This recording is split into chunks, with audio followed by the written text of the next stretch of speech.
Bonjour à tous, j'espère que vous allez bien. Aujourd'hui on se retrouve on se trouve du coup pour le tout premier épisode de la série Pasta Pass où on va essayer d'aborder les différentes matières, chimie, biologie, biophysique, biochimie, etc. Donc du coup des matières enseignées en PASS, donc en parcours d'accès santé spécifique, mais ce podcast peut être évidemment également bénéfique aux étudiants qui sont en LAS, donc en licence d'accès santé, pour préparer les métiers de la santé par la suite. Aujourd'hui, on va commencer avec une introduction en chimie. Alors, pas de panique, dans les épisodes d'après, on va parler de l'atomistique, on va parler de la théorie VSEPR, de l'hybridation des orbitales atomiques, moléculaires, de l'acide base, de l'oxydoréduction, etc. Mais j'ai préféré commencer par un chapitre, on va dire, un peu plus large en intro, pour essayer d'aborder très rapidement et spoiler quelques petites notions de la suite du programme. Alors, si on parle un petit peu de chimie, bon, je sais que l'introduction classique ce serait de dire que tout est composé de molécules et que tout est composé d'atomes et que finalement l'atome c'est trop bien, je préfère parler de la chimie d'une autre façon. La chimie des fois c'est un peu... Bon, pas forcément, hein, mais ça peut être perçu comme étant un peu chiant parce qu'il y a pas mal de réactions, on sait pas trop où c'est censé aller, on sait pas trop ce qui est censé se passer, et je suis pas non plus le mec qui a 90 balais et qui a beaucoup trop d'années d'expérience là-dessus, mais quand moi-même j'étais en PACES, donc l'ancêtre de la passe, c'est que très souvent les gens se retrouvaient à apprendre la chimie. Et au fait, c'est tellement bête d'apprendre la chimie quand on peut juste la comprendre. Alors, il y a peut-être des petits trucs par-ci par-là qu'il faut vraiment apprendre parce que bon, voilà, mais 90%, 95% de la chimie, c'est juste de la pure logique. Et donc je préfère grandement comprendre plutôt qu'apprendre. Et si on essaie de comprendre la chimie, en vérité, on peut juste partir du principe que la chimie, c'est un jeu où il y a une règle du jeu. La Bible, la première règle, le premier commandement, la règle absolue autour de laquelle gravite tout l'univers, c'est la suivante. Tout corps tend vers la stabilité. Tout corps, atome, ion, molécule, macromolécule, on peut même parler de ça quand on va parler de biochimie, de biologie. Tout corps tend, je dis pas forcément qu'il va l'atteindre, mais tend, il va chercher à faire quoi? À atteindre la stabilité. Et ce qui m'amène à la deuxième petite règle en dessous, c'est que finalement, dans pas mal de sujets, et je vais essayer de donner quelques exemples dans cette introduction, les atomes, les ions, les molécules, bref, l'infiniment petit, se comportent quand même, à bien des égards, comme nous, les êtres humains. Chez les êtres humains, il y aura de l'avarice, de l'égoïsme, des gens qui voudront pas forcément partager les choses de façon équitable. Chez les atomes, il y a la même chose. C'est ce qu'on appelle l'électronégativité. Chez les êtres humains, il y a des fois des ruptures, des gens qui étaient en couple, qui cessent d'être en couple et qui se mettent avec quelqu'un d'autre. Au niveau chimique, on va parler de substitution nucléophile ou de substitution électrophile.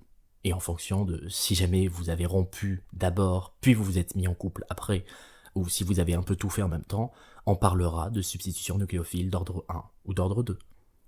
Et enfin, un dernier exemple, si jamais vous êtes dans une situation un petit peu de procrastination, s'il n'y a pas de deadline, si vous n'avez pas un stress énorme, des fois vous ne faites rien. Eh bien, au niveau chimique, on va parler d'énergie d'activation, où vous allez augmenter votre niveau d'énergie, vous allez augmenter votre instabilité, mais quelque part c'est pour votre bien de stresser comme un malade mental, parce que sinon, eh bien, il ne se serait rien passé du tout, et vous n'aurez pas réagi du tout. Donc ces trois exemples d'électronégativité, de substitution nucléophile et d'énergie d'activation, on va essayer de les détailler un peu plus. Alors on va se spoiler un peu d'autres chapitres par la suite, mais c'est pas très grave parce que c'est bien d'avoir une petite idée globale. On va commencer à parler de l'électronégativité, à savoir l'égoïsme des atomes.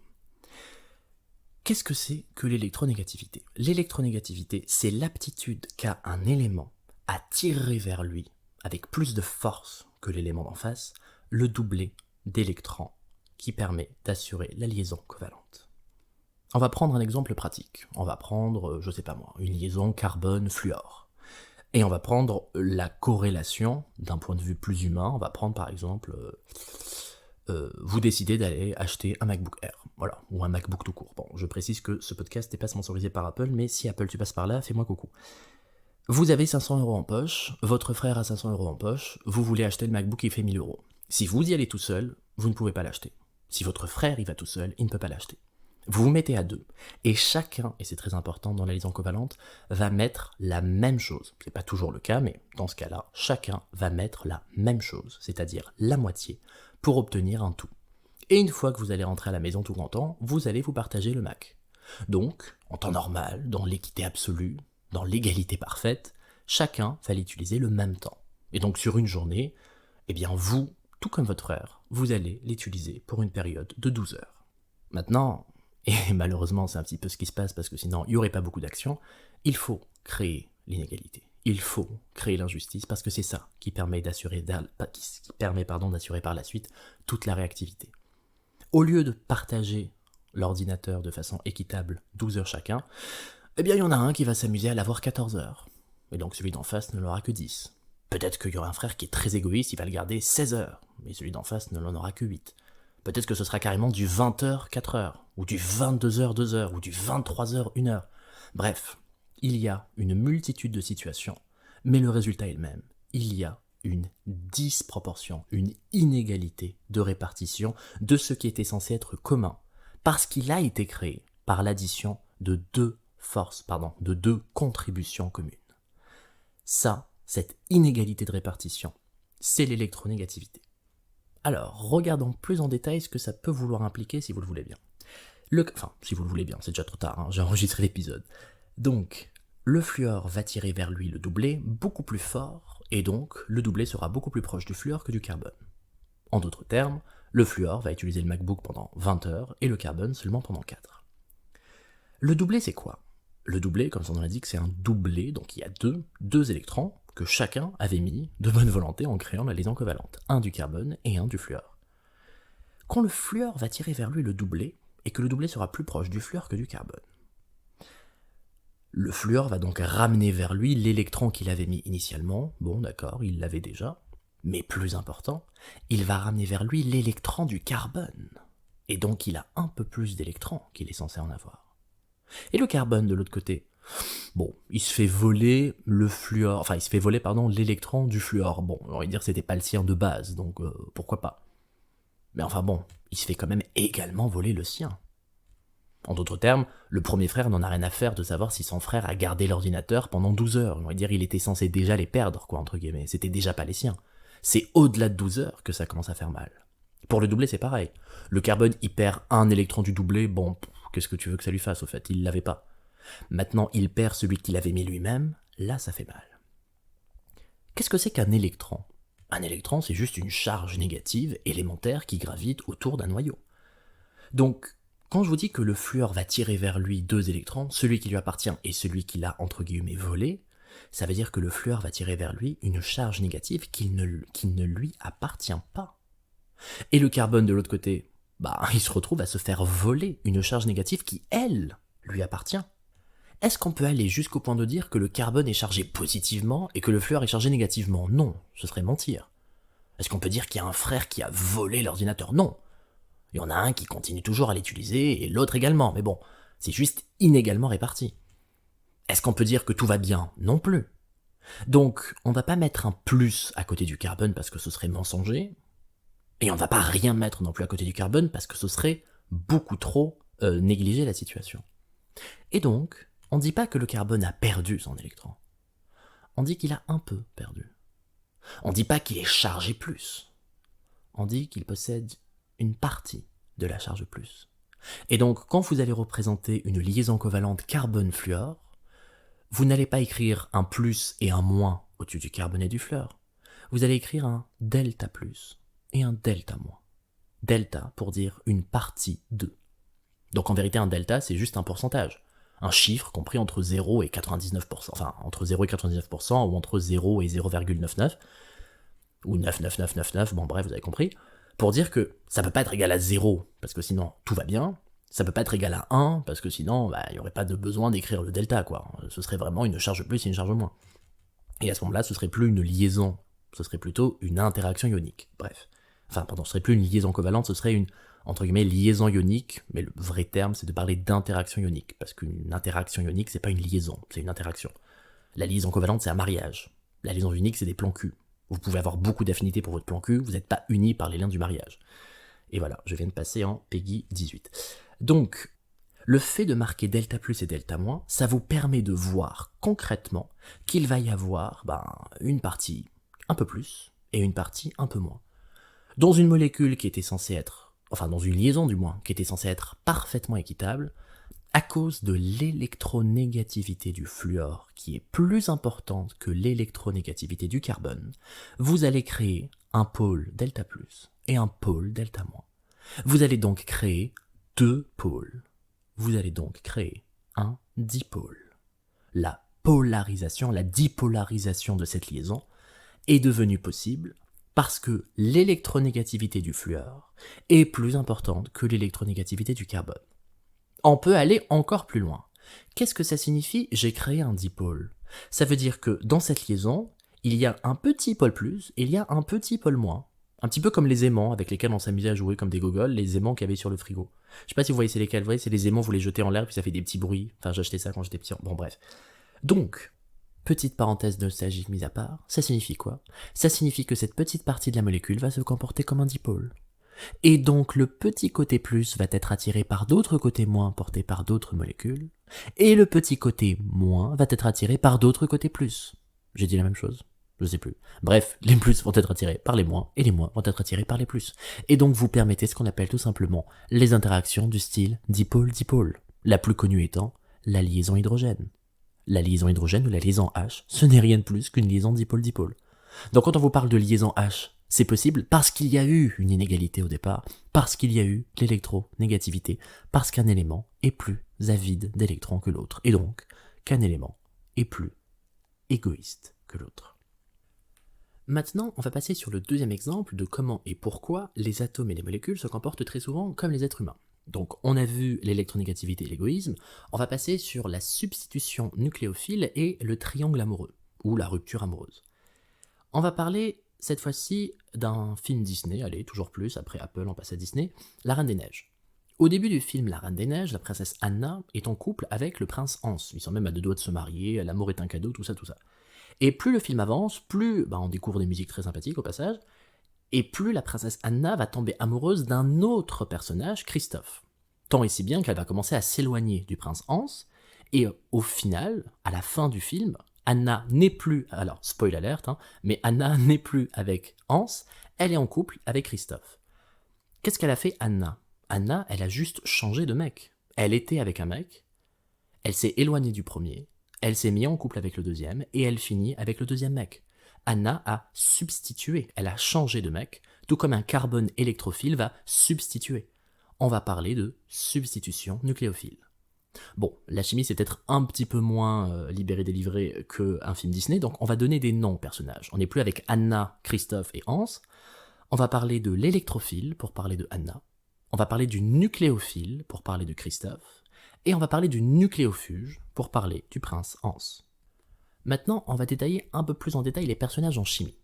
Électrophile, nucléophile, nucléofuge. Électrophile pour commencer. Électrophile. Les mots qui finissent par fil, ça veut dire qu'ils aiment le mot d'avant. Donc les nanananana fil, ce sont des choses qui aiment les nanananana. Hydrophile aime l'eau. Lipophile aime l'huile. Cinéphile aime le cinéma, etc., etc. Donc un composé chimique qui est électrophile, ça veut dire qu'il aime l'électro. Non, c'est pas ça. Ça veut dire qu'il aime les électrons.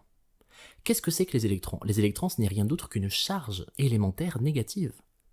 Donc, si je sais que je suis électrophile, c'est-à-dire que j'aime les électrons, en d'autres termes, j'aime le moins, qui c'est qui aime les charges moins? C'est les charges plus. Et de l'autre côté, si je parle de nucléophile, fil, donc j'aime les nucléos. Ouais, bon, c'est pas vraiment ça, j'aime les nucléons, j'aime le nucléus, j'aime le noyau. Qu'est-ce qu'il y a dans un noyau en chimie? À ne pas confondre avec le noyau en biologie, s'il vous plaît.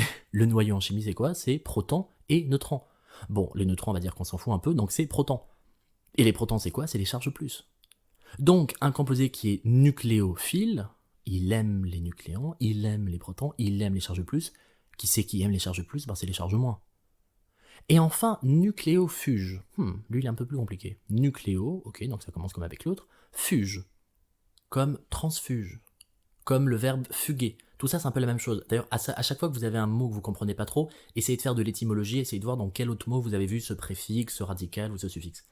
Donc, un nucléofuge, ce n'est pas un nucléophile, dans ce sens-là, c'est un nucléofuge. Donc, il ne va pas aimer les nucléos, il va fuguer des nucléos, il va se barrer.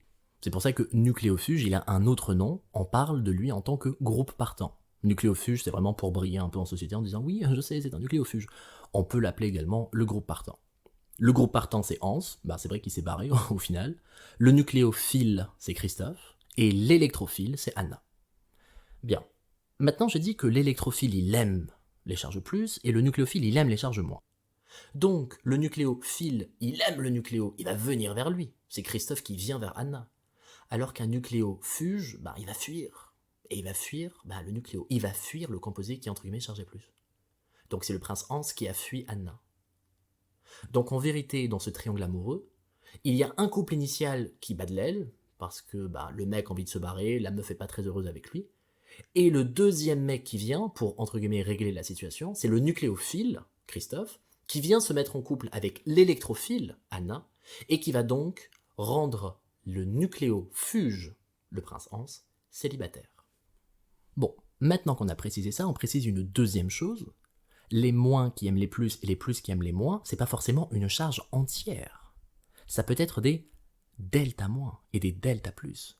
Donc un électrophile, effectivement, il peut être chargé positivement. Il n'y a rien de mieux pour attirer des électrons qu'une charge plus. Mais enfin, le fait que l'électrophile ne soit pas chargé plus, c'est pas la fin du monde. Un électrophile peut juste, entre guillemets, être delta plus. Et un nucléophile, bah oui, c'est vrai que s'il est chargé moins, c'est un nucléophile. Enfin, ça peut être un nucléophile, il n'y a pas de problème. Mais s'il est juste delta moins, ou s'il a juste un doublé non liant, ou s'il a un pouvoir électro-attracteur, là, il peut se comporter comme un nucléophile. Donc, le fait d'aimer les électrons, j'ai pas besoin d'être chargé pleinement positivement pour aimer les électrons. Je peux juste avoir une fraction de la charge positive et aimer le moins. De la même façon que je peux être une fraction de la charge négative et aimer le plus. Et d'ailleurs, c'est très pratique parce que c'est directement en lien avec ce qu'on vient de voir dans le premier exemple, avec l'électronégativité delta plus delta moins. Quand je tire, je fais en sorte que tu sois delta plus, et tu peux devenir un site potentiel électrophile. Alors, à ce stade, on va faire quelques petites précisions. Premièrement, ne me confondez surtout pas un composé nucléophile avec des nucléons, et ne me confondez surtout pas un électrophile avec des électrons. Christophe n'est pas attiré par lui-même. La princesse Anna n'a pas envie de finir en couple avec elle-même. Bon, vous allez me dire, je suis en train de préciser des banalités, mais ne confondez pas nucléophile avec le début du mot nucléant. Pareil pour électrophile. Il y a le mot phile. Donc autant quand on parle de hydrophile, lipophile et tout, on est plutôt dans la théorie, qui se ressemble, s'assemble. Des hydrophiles avec des hydrophiles, c'est soluble, c'est polaire, tout ça, tout ça. Alors que quand on parle de composés électrophiles, ah bah non, c'est plutôt la théorie de les opposés s'attirent, les moins attirent le plus, les moins attirent les plus et vice versa. Donc un composé nucléophile n'est pas attirant vers lui-même. Christophe a envie de finir en couple avec Anna. Il n'a pas envie de finir en couple avec lui-même. Pareil pour Anna, elle est attirée par Christophe, elle n'est pas attirée par elle-même. Et enfin, la dernière précision de cet exemple, comment la rupture se passe. On va pas forcément rester sur la Reine des Neiges parce qu'à ce niveau-là c'est un seul scénario, on va prendre un cas plus large. Donc la meuf est en couple avec le mec 1 et finalement elle finit en couple avec le mec 2. On va dire qu'il y a deux possibilités. Soit on va dire la meuf la joue rigolo entre guillemets, donc elle va d'abord rompre avec son premier mec, elle se retrouve célibataire, et une fois qu'elle est célibataire, elle se met en couple avec le deuxième mec. Première étape, je romps, deuxième étape, je crée. Il y a donc deux étapes, et entre ces deux étapes, la meuf devient célibataire. Maintenant, c'est quoi la deuxième possibilité? On va dire que la meuf sera un peu moins réglo, et à ce niveau-là, elle ne va pas rompre avec le premier mec, elle va d'abord le tromper. Et donc, pendant un court instant, c'est comme si elle avait deux copains. Elle sera liée avec le mec 1 et liée avec le mec 2, mais ce ne sera pas des vraies liaisons, parce que la première est en train de mourir alors que la deuxième est en train de se créer, et donc elle fera les deux étapes en même temps. Donc, dans le premier exemple, la meuf la joue réglo, il y a deux étapes, et à chacune des étapes, elle ne gère qu'un seul mec à la fois. Un seul mec à la fois. Substitution nucléophile d'ordre 1, ou SN1. Alors que dans le deuxième exemple, il n'y a qu'une seule étape, mais où elle gère les deux en même temps. Elle gère les deux. Substitution nucléophile d'ordre 2, SN2. Donc quand on vous parle de SN1 et SN2, ça veut tout simplement dire des substitutions nucléophiles d'ordre 1 où d'abord l'électrophile se retrouve célibataire, et les substitutions nucléophiles d'ordre 2 où l'intégralité se déroule en même temps. Et on verra dans les chapitres de chimie organique qu'est-ce que ça implique avec l'inversion de Walden, avec la chiralité, avec les mélanges racémiques, etc., etc. Mais le fait de comprendre le mécanisme réactionnel, ça permet forcément de déduire tout ce qu'il y aura par la suite. Et cette substitution nucléophile, c'est quand même un chapitre très important de la chimie organique. Et ce n'est rien de plus qu'un simple triangle amoureux.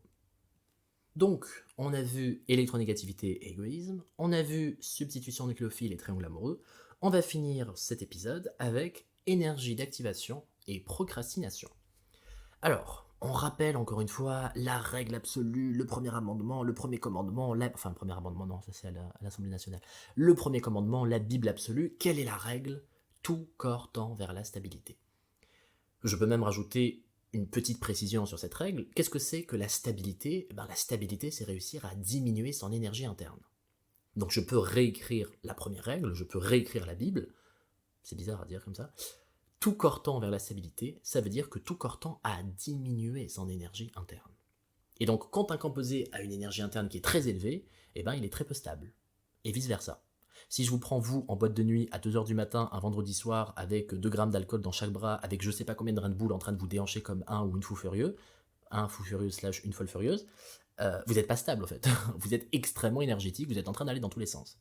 Par contre, si je vous prends en train de quasiment dormir, vous êtes dans votre lit, vous avez pris votre douche, vous avez bien mangé, vous êtes en train d'écouter peut-être une petite vidéo d'ASMR, un petit bambou, machin, peut-être que vous êtes en train d'écouter ce vocal d'ailleurs, je sais pas, vous êtes beaucoup plus stable. Donc la stabilité et la réactivité varient en sens inverse. La stabilité et l'énergie interne varient en sens inverse. Bien. Maintenant qu'on a compris ça, on va revenir sur l'exemple de la procrastination. Admettons que je suis à 1 mois de mes partiels. Bon, c'est chaud, j'ai pas révisé, je suis stressé, mais je suis suffisamment stressé pour pas être tranquille, pour ne pas être stable, et en même temps je suis pas assez stressé pour me bouger le cul pour commencer à réviser. Donc je suis dans cet état d'entre-deux, où j'ai une énergie interne qui est suffisamment élevée pour que je ne sois pas stable, mais pas suffisamment importante pour que je puisse réagir.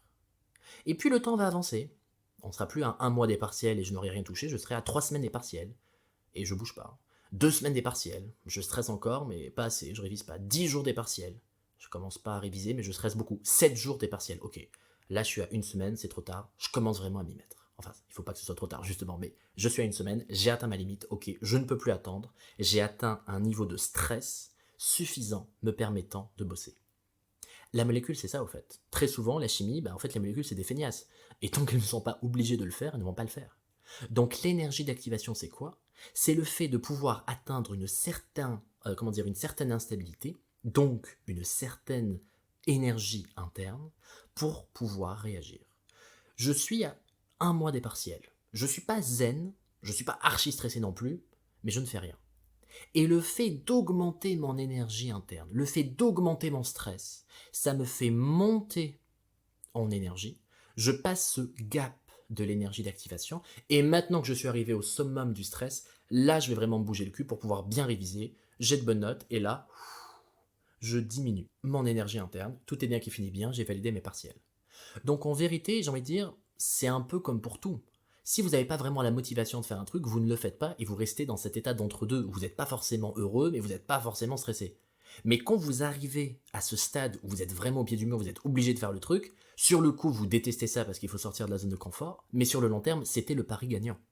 C'est très exactement, ce qui se passe en chimie avec l'énergie d'activation. Allez, un deuxième exemple, pourquoi pas, allez, Einstein à vous faire. Donc, admettons que vous habitez pas très loin de la plage. Vous êtes à 200 mètres d'altitude, la plage est forcément au niveau 0. Plus vous descendez dans l'altitude, plus vous gagnez en stabilité, parce qu'on sous-entend que l'altitude, c'est l'énergie. Plus vous montez, plus vous avez de l'énergie potentielle de pesanteur, et plus vous diminuez, plus cette énergie potentielle de pesanteur diminue également. Donc, vous habitez au pied de la plage, vous avez une petite descente, et normalement, vous avez juste à descendre la pente, pour pas faire la répétition, vous avez qu'à descendre la pente, et vous vous retrouvez à la plage. Le problème, c'est que avant de pouvoir commencer votre descente, dès que vous sortez, il y a un mur. Et ce mur peut être plus ou moins grand. Le mur peut faire 50 cm, il peut faire 1 mètre, il peut faire 2 mètres, 3 mètres, 5 mètres, 10 mètres, 1 km, 10 km de haut. Et plus ce mur est élevé, plus l'énergie d'activation à atteindre est importante. Et donc pourquoi je vous parle de ça? Je vous parle de ça pour vous faire comprendre une autre notion qui s'appelle en chimie la catalyse et qui s'appelle en biochimie l'enzymologie. Qu'est-ce que c'est qu'une catalyse en chimie et qu'est-ce que c'est qu'une enzyme en biochimie? Ce sont des composés, donc soit chimiques, soit biologiques, qui permettent d'abaisser le niveau de l'énergie d'activation. Il faut que j'atteigne ce niveau d'énergie interne pour pouvoir commencer à réagir. Oui, mais si tu me demandes d'aller à la plage et qu'il faut que j'escalade un mur de 10 km, ben j'irai jamais à la plage au fait. Et donc l'enzyme ou la catalyse, elle est là pour diminuer la hauteur du mur. Et c'est quelque chose qu'on reverra en biochimie dans le chapitre sur l'enzymologie, mais une enzyme, ce n'est pas elle qui crée la réaction. La réaction est censée déjà exister. Elle fait juste en sorte de l'accélérer et de la rendre cinétiquement possible. Dites-vous qu'il y a des réactions qui peuvent se dérouler, d'accord. Mais d'un point de vue cinétique, il faudrait que ça se passe en 10 puissance 15 années pour pouvoir réagir une fois. C'est-à-dire que c'est encore plus vieux que l'univers. Enfin bon bref, c'est du délire. Alors qu'avec une enzyme, ça se déroule en moins d'une seconde. Donc effectivement, on peut aller à la plage même si le mur il fait 10 km. Mais bon, c'est pas demain la veille qu'on va y arriver. Par contre, si jamais l'enzyme arrive à diminuer le niveau du mur, arrive à diminuer ce gap, cette marche à franchir, la hauteur du mur de 10 km à juste 1 mètre, ou à simplement 50 cm, ou à 20 cm, eh bien je rends la réaction cinétiquement possible. C'est ça la notion d'énergie, d'activation, qu'on reverra en cinétique plus tard dans le chapitre en chimie. On arrive donc maintenant à la fin de ce premier épisode de Passe à Passe en chimie sur l'introduction à la chimie. Gardez en tête que les trois exemples qu'on a vus, donc électronégativité, égoïsme, substitution nucléophile et triangle amoureux, et enfin énergie d'activation et procrastination, ce ne sont pas les simples, enfin il n'y a pas que ces exemples-là, c'est pas exhaustif, on peut en trouver d'autres. Je veux dire, on pourrait même reprendre la première règle, hein, tout corps tend vers la stabilité, même cette règle s'applique à nous. Nous aussi on tend vers le bonheur, on tend vers l'équilibre, on tend vers la paix, on tend vers le repos, et donc même pour atteindre ce repos, on a besoin de réagir pour pouvoir arriver à cette situation-là. Bon, dans le prochain cours, on parlera d'atomistique, on parlera par la suite des liaisons chimiques, on va parler également des associations intermoléculaires avec les différents types de liaisons, d'effets hydrophobes, etc. qui peuvent se dérouler. On va parler de la thermodynamique, on va essayer de comprendre un peu les enthalpies, les entropies, l'enthalpie libre, l'enthalpie de Gibbs, tout ça, tout ça. On va voir un peu la stéréoisomérie avec les configurations absolues R et S, énantiomère, diastéréoisomère et toutes ces petites choses. On va par la suite parler de la cinétique en chimie, avant de rentrer sur l'introduction à la chimie organique, puis la vraie chimie organique, et on va donc essayer de compulser comme ça tout le programme de chimie pour la première année. J'espère que vous allez bien, je ne sais pas à quel moment cet audio va être écouté, quel que soit le moment de la journée, bonne soirée, bonne nuit, quoi qu'il arrive, bon courage et très belle vie à vous. Prenez soin de vous et on se voit pour le prochain épisode en Atomistique. Salut, bisous.